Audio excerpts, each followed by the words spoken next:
نحمده ونصلي على رسوله الكريم اما بعد فاعوذ بالله من الشيطان الرجيم بسم الله الرحمن الرحيم رب اشرح لي صدري ويسر لي امري واحلل عقدة من لساني يفقهوا قولي والقواعد اور قواعد من النساء عورتوں میں سے. قواعد کا لفظ قاعدہ اور قاعدہ دونوں کی جمع ہے. قاعدہ کس کو کہتے ہیں؟ بنیاد کو.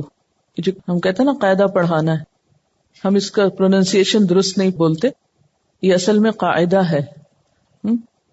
یہاں کیا مراد ہے؟ بیٹھ رہنا, کوئی کام نہ کرنا, کسی کام کے لیے تیار ہو کے بیٹھنا. یعنی وہ عورتیں جو اپنے بڑھاپے کی وجہ سے اب بیٹھ چکی ہیں. عموماً یہ ہوتا ہے نا کہ جب بہت بوڑھا ہو جاتا ہے انسان تو چلنے پھرنے سے معذور ہو جاتا ہے.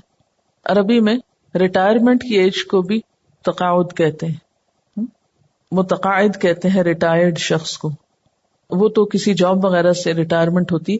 تو یہاں قاعدہ بیٹھنے والی خاتون سے مراد یہ ہے کہ اب اس کے گھٹنوں میں بھی تکلیف ہے, وہ چلنے پھرنے سے عاجز ہے, اس کے اندر اتنی کمزوری ہو چکی ہے کہ وہ اب بیٹھ گئی ہے. بس اس کے اندر اب اتنی صلاحیت نہیں کہ بہت سوشلائز کر سکے, ادھر جا رہی ادھر آ رہی نہیں, بس بیٹھ گئی ہے. اب کس عورت کی تصویر ذہن میں آ رہی ہے؟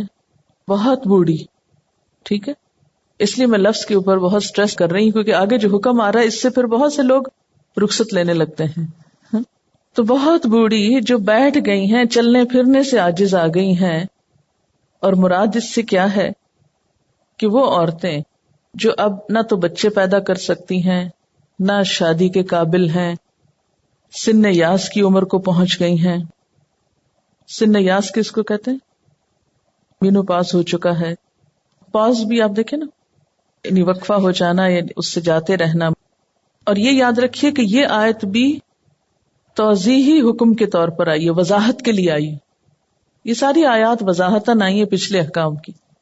والقواعد من النساء, وہ عورتیں جو بہت بوڑھی ہو چکی ہوں, بیٹھ چکی ہوں, کہیں آتی جاتی نہ ہوں, آ جا نہ سکتی ہوں, بیمار رہتی ہوں, دنیا سے بیزار ہو جاتی ہوں, نہ ان کو کسی کا گھر میں آنا اچھا لگتا ہو, نہ ان کو گھر سے جانا اچھا لگتا.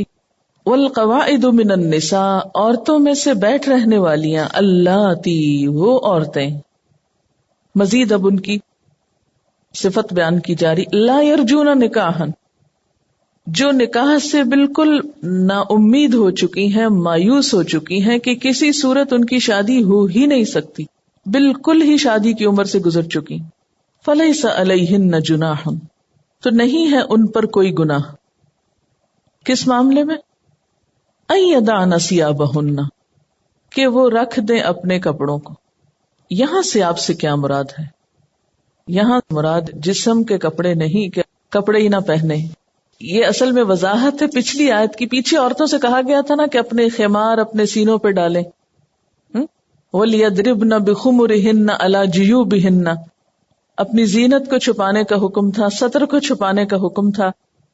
اب یہاں پر کیا ہے کہ اگر ان کی اوڑھنیاں سر سے ڈھلک جائیں یا نہیں وہ بوجھ اٹھا سکتی, گھر میں بیٹھی ہیں بوڑھی, انہیں نہیں پتا چل رہا کہ سر پر ہے اوڑھنی ہے, گلے سے اتر گئی ہے, تو ویسے بھی وہ ان کی حالت ایسی ہے کہ ان کے اندر کوئی کشش رہی نہیں.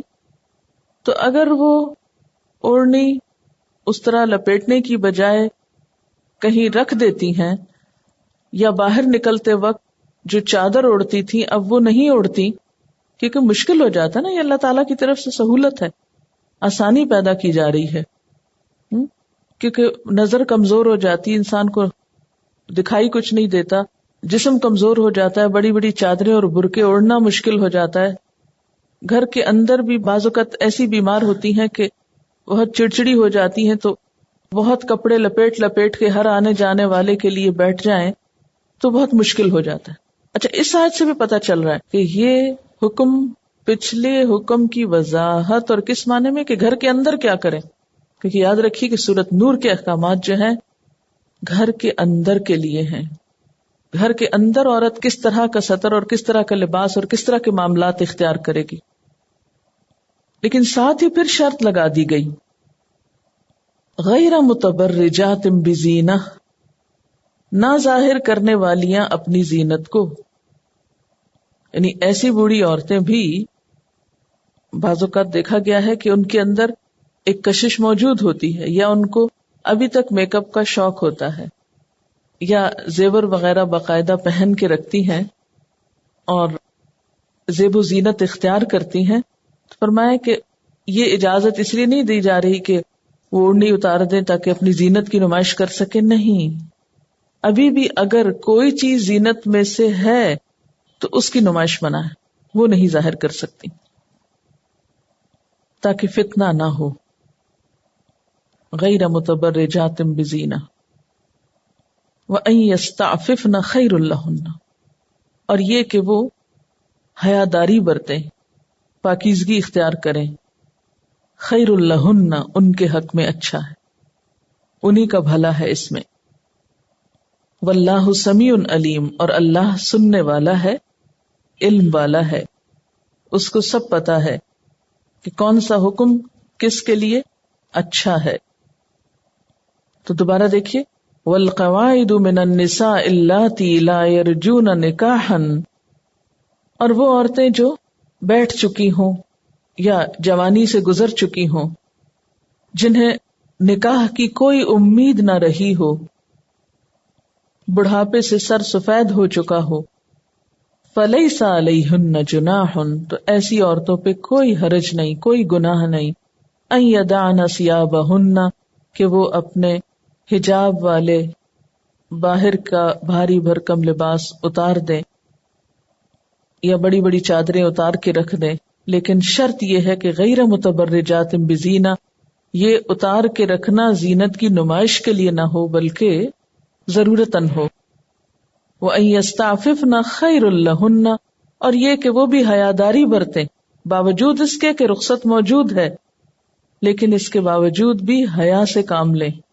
کیوں؟ اس لیے کہ جتنے بھی آؤٹر ڈریس ہیں یہ انسان کے حیا کو مینٹین رکھنے کے لیے بتائے گئے ہیں. اب اگر ان میں سے کوئی ذرا سی بھی کمی بیشی ہوتی ہے تو بعض اوقات احتمال ہوتا ہے کہ وہ اصل مقصد فوت نہ ہو جائے، اس لیے تاکیداً اللہ تعالیٰ فرما رہے ہیں کہ تبرج نہ ہو اور حیاداری باقی رہے.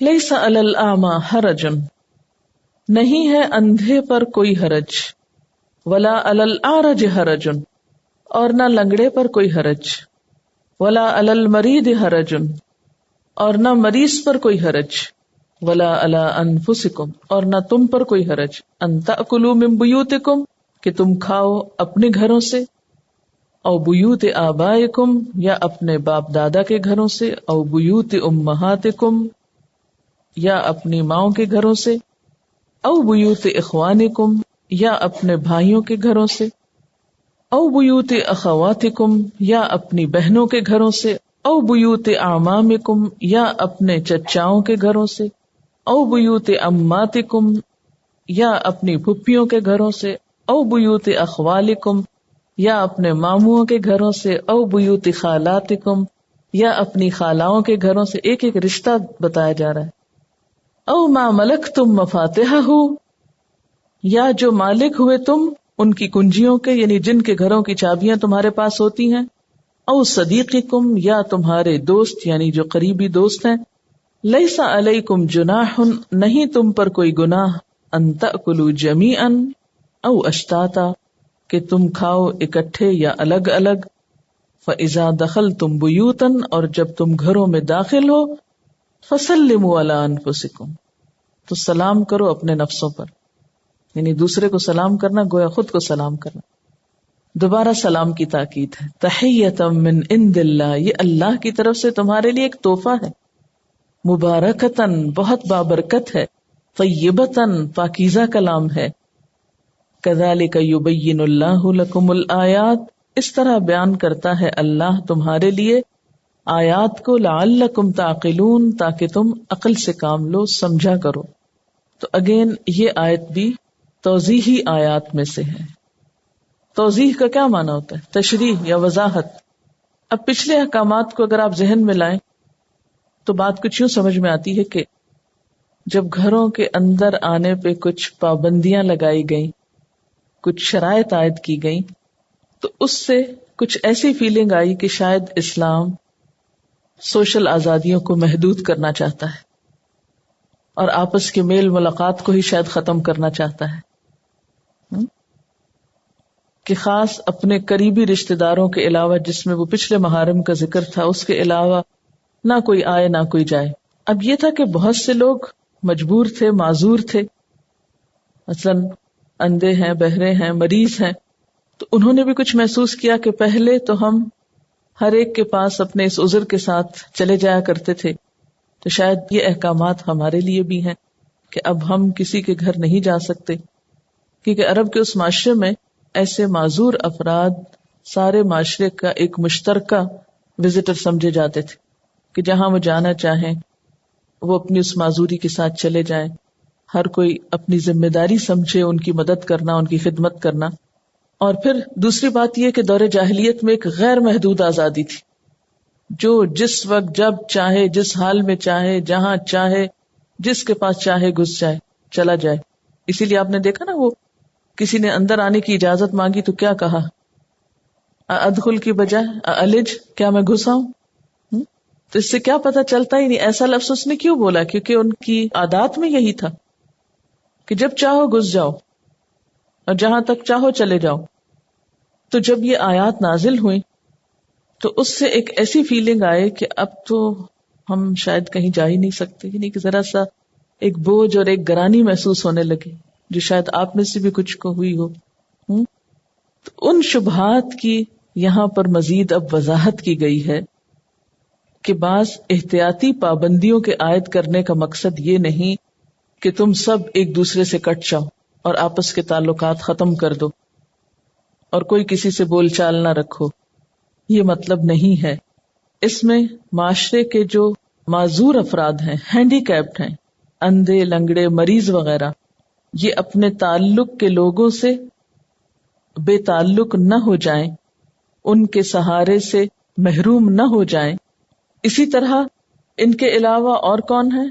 جو باقی رشتہ دار ہیں، اور رشتہ داروں کے علاوہ جن کی چابیاں تمہارے پاس ہیں، اور تمہارے قریبی دوست، گہرے دوست، ان کا معاملہ بالکل غیروں سے مختلف ہوگا۔ تو اب آپ دیکھیے کہ سارے معاشرے کی تقسیم پہلے دو بڑے کیٹیگریز میں کر لیں، ٹھیک ہے نا؟ کیسے ڈویژن کریں گے؟ یعنی اگر ایک سرکل بنائے اور اس میں سارے معاشرے کو رکھیں، جس میں جاننے والے، انجان، کافر، مشرک، منافق، مسلمان، اپنے غیر، سب، یعنی ایک مکس کراؤڈ اپنے مائنڈ میں لائیں، اس کو اب ہاف میں ڈیوائیڈ کریں۔ ایک طرف آ گئے محرم رشتہ دار سارے، اور دوسری طرف آ گئے نامحرم سارے، ٹھیک ہے نا؟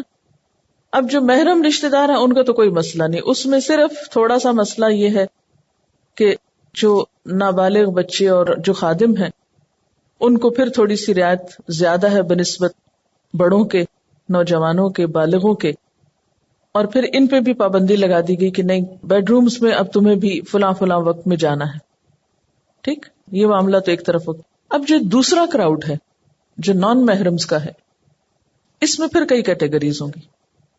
اس میں دو بڑی کیٹیگریز تو وہ ہیں رشتہ دار نامحرم اور غیر نامحرم، ٹھیک ہے نا؟ رشتہ دار نامحرم کون ہوتے ہیں؟ کہ جو آپ کے مثلاً کزنز ہیں، دیور ہیں، ایسے اور رشتہ دار ہیں، سیکنڈ کزنز ہیں تو رشتے، لیکن چونکہ ان سے شادی کا رشتہ ہو سکتا ہے، ان رشتوں میں مرد و زن کے درمیان باہم ایک اٹریکشن ہو سکتی ہے، وہاں کچھ خرابی کا اندیشہ ہو سکتا ہے، لہذا ان کے ساتھ تعلق میں ایک احتیاط چاہیے۔ خواتین اپنی زینت کو چھپا کر رکھیں، پراپرلی ڈریس اپ ہوں، یعنی بہت ماڈسٹ طریقے سے، اور میل جول ملاقات میں ایک احتیاط ہو۔ لیکن ان کے ساتھ جو معاملہ ہے وہ ان لوگوں جیسا نہیں ہوگا جو بالکل آپ ان کو جانتے پہچانتے ہی نہیں۔ تو دوسرے نامحرم کون ہوں گے؟ جو نامحرم بھی ہیں اور انجان بھی ہیں، ٹھیک ہے؟ نامحرم بھی ہیں اور آپ کچھ نہیں ان کا اخلاق کردار جانتے، کون ہے کون نہیں۔ مثلا آپ کسی دکان پہ جاتے ہیں کہیں راہ سے گزر رہے ہیں، کسی ضرورت کی جگہ پر جاتے ہیں، کچھ پتہ نہیں کون ہے کون نہیں، ان سے معاملہ اور زیادہ محتاط ہوگا. پھر اس میں مزید کچھ نان مسلمز بھی شامل ہو گئے، مثلا منافق جو مدینہ میں ہوتے تھے، یا مشرک ہیں جو مکہ میں تھے، یا ایسے جو کہ دین کے اعتبار سے بھی بہت دور ہیں. یہ پھر ایک اور کیٹیگری بن جائیں گے. ٹھیک ہے نا. اب یہ جو نان محرمز کی دو کیٹیگریز ہیں، ایک رشتہ دار ہیں اور ایک غیر رشتہ دار ہیں. اب رشتہ دار نہ محرموں میں تو پھر چند ایک مثالیں آپ دے سکتے ہیں، لیکن جو رشتہ دار نہیں ہیں اور نہ محرم بھی ہیں ان کی پھر کیٹیگریز ہیں. ایک تو ہے یہ عامہ عارج مریض کی، ٹھیک ہے نا. ایک ہے او ما ملکتم مفاتحہ کی، اور ایک ہے صدیقکم کی، دوست ہیں. سمجھ گئے؟ اچھا، اب باقی بچ جاتے ہیں کون؟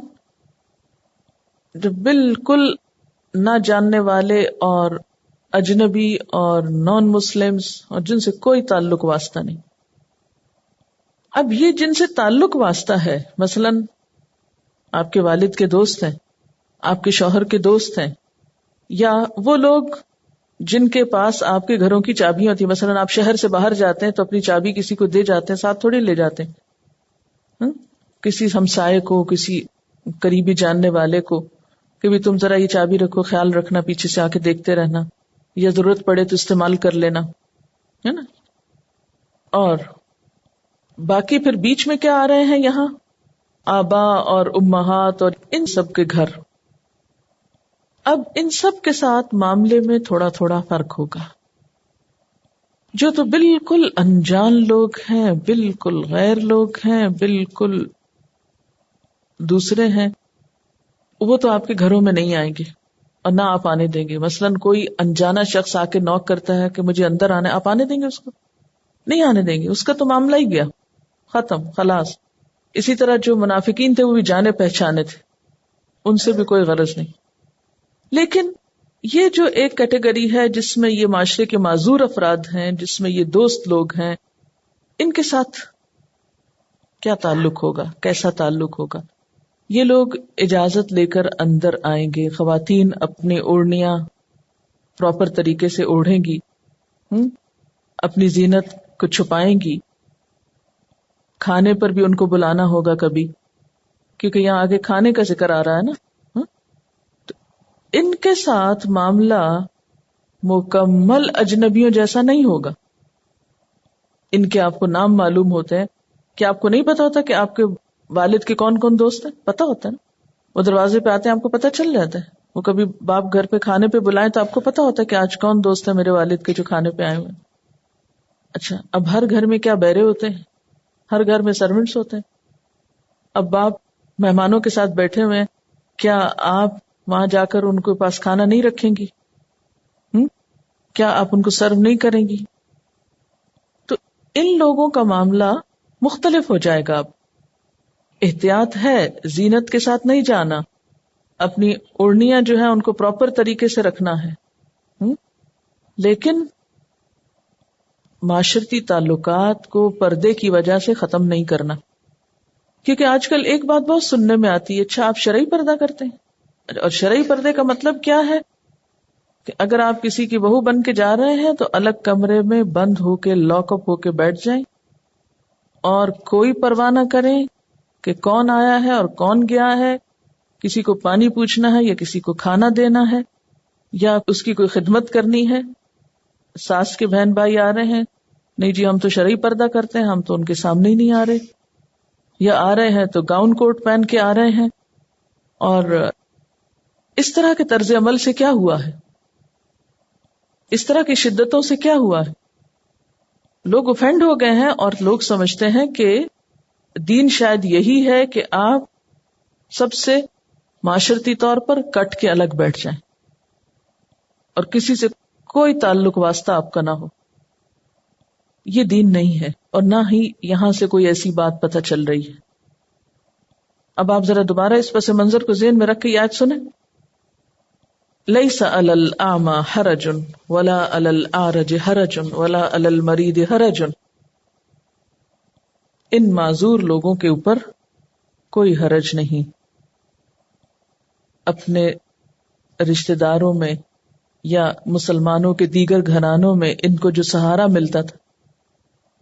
اچھا، اصل میں آپ جس ماحول میں عموماً رہتے ہیں وہ دروازے بھی بند ہیں، گیٹ پہ بھی گارڈ کھڑے ہیں، کسی کو پر مارنے کی اجازت نہیں، کسی کو خبر نہیں ہمسائے میں کون ہے، ہر شخص دوسرے سے 100% لا تعلق ہے، بس چند ایک مخصوص جاننے والے ہیں.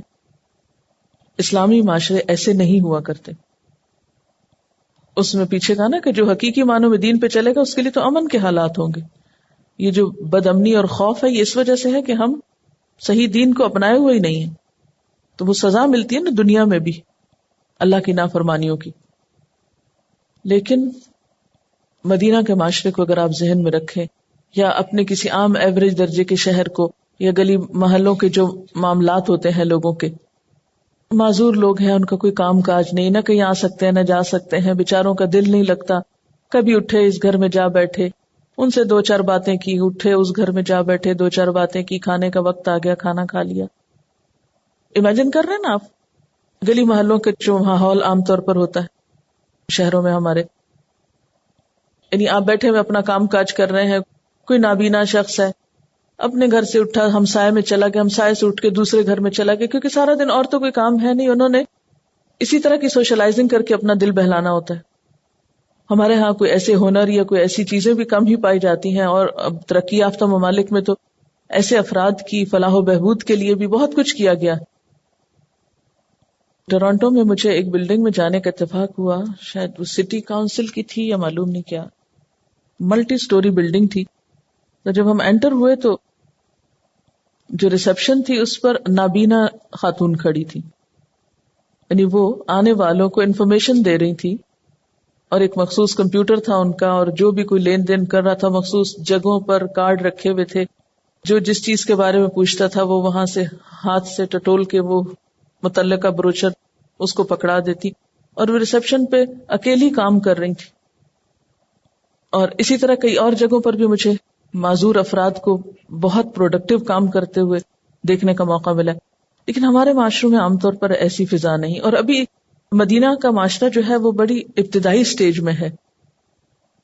تو اس کو مد نظر رکھ کر اور عام طور پر دنیا کے حالات کو سامنے رکھتے ہوئے عموماً جو ماحول پایا جاتا ہے آپس میں معاشرتی تعلقات کا، وہ کیا ہے کہ ایسے معذور افراد جو اور کوئی کام کر نہیں سکتے، یا بعضوں کا ذہنی مریض ہوتے ہیں، یا جسمانی طور پر بوڑھے ہیں، کمزور ہیں. ہم نے دیکھو گا یا تو وہ گھروں کے دروازوں کے پاس باہر بیٹھے رہتے ہیں، یا وہ گلی کوچوں میں کوئی بیٹھنے کی خاص جگہ ہوتی وہاں چلے جاتے ہیں، یا کبھی اس کے گھر چلے گئے کبھی اس کے گھر، کسی نے مائنڈ نہیں کیا. نابینا لوگ ہیں، کوئی بات نہیں، ان کے لیے بہت رعایتیں ہیں، ان کے حالات مختلف ہیں.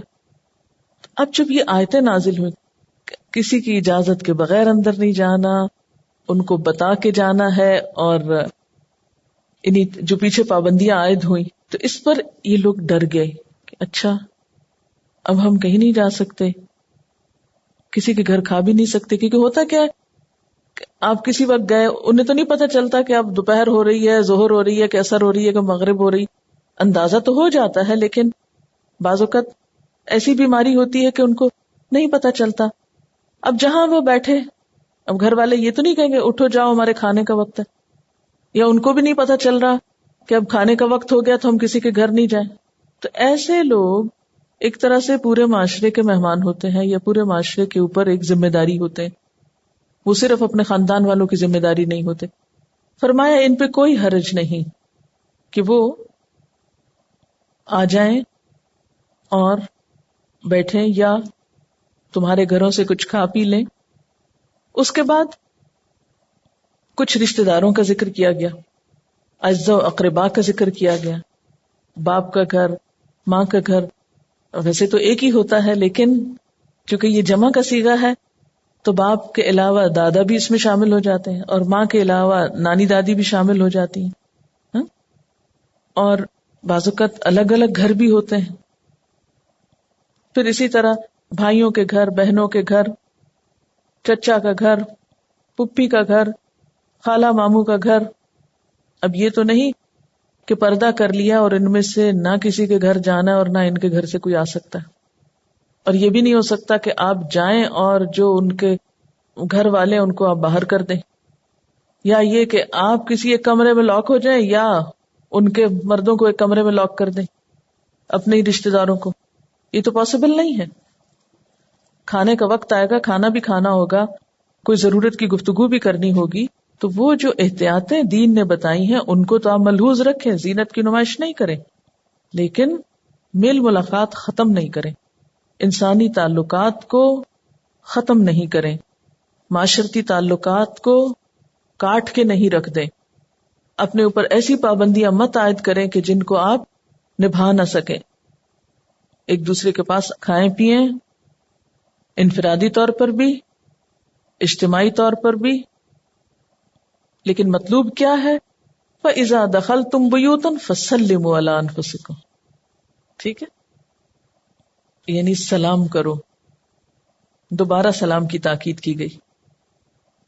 پھر اسی طرح یہاں پر ملاقات کے علاوہ کھانے کا ذکر بیچ میں خاص طور پر ہے، کیونکہ ملاقات اور کھانا یہ عام طور پر لازم و ملزوم ہوتا ہے، اور یہ چیز بھی جب حد سے بڑی تو بے شک کوئی گھر سے کھانا کھا کے آئے، بعض گھرانوں یا خاندانوں میں اس کو پھر بھی کھانا کھلانا لازم ہوتا ہے یا ضروری سمجھا جاتا ہے، خواہ دوسرے کی طبیعت مانے یا نہ مانے، اس کو بھوک ہو یا نہ ہو. بعض علاقوں میں ایسا کلچر ہے کہ جو نہ کھائے اس کو دشمن سمجھتے ہیں کہ شاید یہ برے ارادے سے آیا نا. اس لیے حضرت ابراہیم علیہ السلام کا بھی آپ دیکھیں کہ ان کے ہاں جب وہ فرشتے آئے اور انہوں نے پوچھا بھی نہیں کہ کھاؤ گے یا نہیں، گئے اور بچڑا بھون کے لیا، تو کہا کہ کھاتے کیوں نہیں ہو، اور وہ ان سے ڈر رہے تھے کہ یہ نہیں کھا رہے تو کوئی بری نیت سے آئے. بہرحال تو اس میں ساتھ ہی کھانے کا ذکر بھی ہے، کیونکہ ملاقات اور کھانا ساتھ ساتھ ہیں. تو معذور افراد کے لیے تو کیا ہے، چونکہ وہ خود کما نہیں سکتے، خود پکا نہیں سکتے، تو اس لیے دوسرے لوگوں کو انہیں خوشی سے کھلانا چاہیے. اچھا، بعض اوقات کیا تھا کہ بعض قبائل وہاں ایسے تھے جو ان لوگوں کے ساتھ کھانا کھانا پسند نہیں کرتے تھے، ان کو متوجہ کیا گیا کہ اس معاملے میں اعتدال ضروری ہے. بعض کا خیال یہ تھا کہ شاید ان لوگوں کے ساتھ کھانا کھانے میں ان کی کوئی حق تلفی نہ ہو جائے، کیونکہ مثلا نابینا کو اگر نہیں پتہ چل رہا کہ کھانا کس قسم کا ہے، کیونکہ ہم تو آنکھوں سے دیکھتے ہیں نا، اپنی مرضی کا سالن ڈالتے ہیں، اپنی مرضی کی چیزیں ڈالتے ہیں، تو وہ تو ایسا نہیں کر سکتے. تو بعض لوگوں کو یہ تھا کہ ہو سکتا ہے ہم ان کے ساتھ کھائیں اور ہم ان پہ زیادتی کر جائیں اور ان کے حصے کا بھی ہم ہی کھا جائیں، تو وہ لوگ احتیاط برتنے لگے. ان ساری چیزوں کا یہاں پر ازالہ کیا گیا کہ معذور لوگوں کے ساتھ بیٹھ کر کھانا پینا ناپسندیدہ نہیں ہے، اور جان بوجھ کر اگر زیادتی کا ارادہ نہ ہو تو اس سے فرق نہیں پڑتا، اور ایسے لوگوں کو بھی اپنے پاس بٹھانا چاہیے، ان کو پاس بٹھا کر کھلانا چاہیے. اور اس کے علاوہ باقی جو رشتہ دار ہیں ان کے گھروں میں بھی آنا جانا اور معاشرتی تعلقات کا ہونا، صلہ رحمی کا لحاظ رکھنا، یہ بے حد ضروری ہے. اچھا، یہاں ایک چیز قابل غور ہے، بیٹوں کے گھروں اور بیٹیوں کے گھروں کا ذکر کوئی نہیں ہے. کیوں؟ دیکھیں نا، والدین کا ذکر ہے، ماں کا الگ، باپ کا الگ، بہن کا الگ، بھائی کا الگ، چچا، ماموں، پھپھی، خالہ، سب کا ذکر، لیکن نہ بیٹے کا ذکر نہ بیٹیوں کا ذکر. اب اس کا کیا مطلب ہے کہ ان کے گھر سے تو آپ کھا ہی نہیں سکتے، جیسے ہمارے معاشرے میں ہے کہ نہیں، بیٹیوں کے گھر سے تو پانی بھی نہیں پیتے. یہ ایک اور انتہا ہے. تو ان کا ذکر کیوں نہیں کیا گیا؟ اس لیے کہ حدیث میں آتا ہے انت و مالک لابیک، تو اور تیرا مال دونوں ہی تیرے باپ کا ہے، یعنی یہ تو تمہارے اپنے ہی گھروں کی طرح ہے. بیٹے بیٹی کا گھر جو ہے وہ ایک طرح سے اپنا ہی گھر ہے، اور خصوصاً بیٹے کا، یعنی باپ اپنے بیٹے کے گھر سے ایسے ہی کھا سکتا ہے جیسے اپنے گھر سے کھا سکتا ہے. وآخر دعوانا ان الحمد للہ رب العالمین. سبحانک اللہم وبحمدک نشہد ان لا الہ الا انت نستغفرک ونتوب الیک. السلام علیکم ورحمۃ اللہ وبرکاتہ.